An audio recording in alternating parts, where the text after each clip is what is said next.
মন্ত্রণালয়, আমাদের এনবিআর এবং আমদানি রপ্তানিকারকের প্রধান অধিদপ্তরকে এই নোটিশ পাঠানো হয়েছে। তো এখানে আমাদের যে মূল বিষয়টা হলো যে ইলিশ মাছ মূলত একটি সামুদ্রিক মাছ। এটা বাংলাদেশেও পাওয়া যায়, ইন্ডিয়াতেও পাওয়া যায়, মায়ানমারেও পাওয়া যায়। তো বাংলাদেশের চেয়ে ইন্ডিয়ার সমুদ্র সীমা অনেক বেশি, ওদের অনেক ইলিশ উৎপাদন হয়। মূলত বাংলাদেশ থেকে ইন্ডিয়ার ইলিশ আমদানি করার কোনো প্রয়োজন নেই।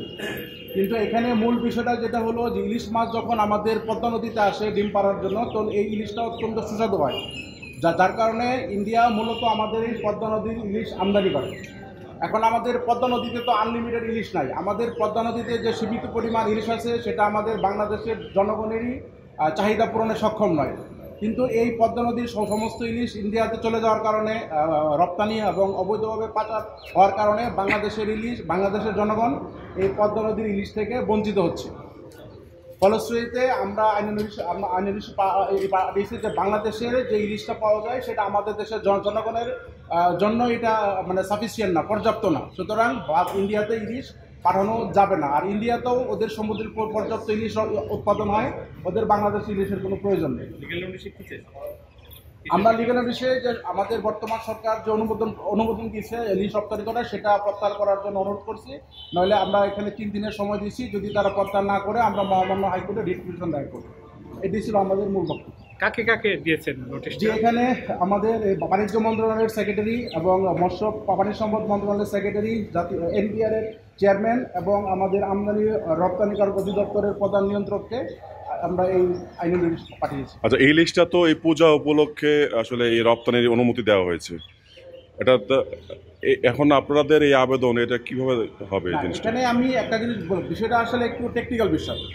বিষয়টা হলো যে ইলিশ মাছটা মূলত সামুদ্রিক মাছ, যেটা আমি আগে বলতেছি। এই সামুদ্রিক মাছ বাংলাদেশে উৎপন্ন হয়, ইন্ডিয়াতে উৎপন্ন হয়, মায়ানমার উৎপন্ন হয় এবং বিশ্বের অনেক দেশে ইলিশ পাওয়া যায়। এবং আমাদের যে বে অফ বেঙ্গল, বঙ্গোপসাগরের সাথে ইন্ডিয়াও কানেক্টেড, মায়ানমারও কানেক্টেড। কিন্তু এই ইলিশ মাছটা যখন পদ্মা নদী দিয়ে আসে তখন সেটা অত্যন্ত সুস্বাদু হয়। মূলত ভারতেই পদ্মা নদীর ইলিশ আমদানি করা হয়। এখন এই দুর্গাপূজা হোক বা যে উপলক্ষে হোক, আমাদের দেশের যারা ইলিশ রপ্তানিকারক তারা সারা বছর ধরে এই পদ্মা নদীর ইলিশগুলোকে তারা সংরক্ষণ করে তারা এই যখন রপ্তানির অনুমতি পায় এবং এদের সাথে অবৈধভাবে সীমান্ত দিয়ে তারা ইন্ডিয়া ইলিশ পাঠায় দেয়। যার কারণে এই পদ্মা নদীর ইলিশ আমাদের দেশের জনগণ একরকম পাই না। আমরা যেটা খাই সেটা হলো সামুদ্রিক ইলিশ, পদ্মা নদীর সব ইলিশ ইন্ডিয়া চলে যাচ্ছে। এখন এই পূজা হলো একটা উপলক্ষ মাত্র, কিন্তু মূল যে বিষয় হলো যে আমাদের দেশের সরকারকে সবসময় আমাদের দেশের জনগণের চাহিদা পূরণ করতে হবে।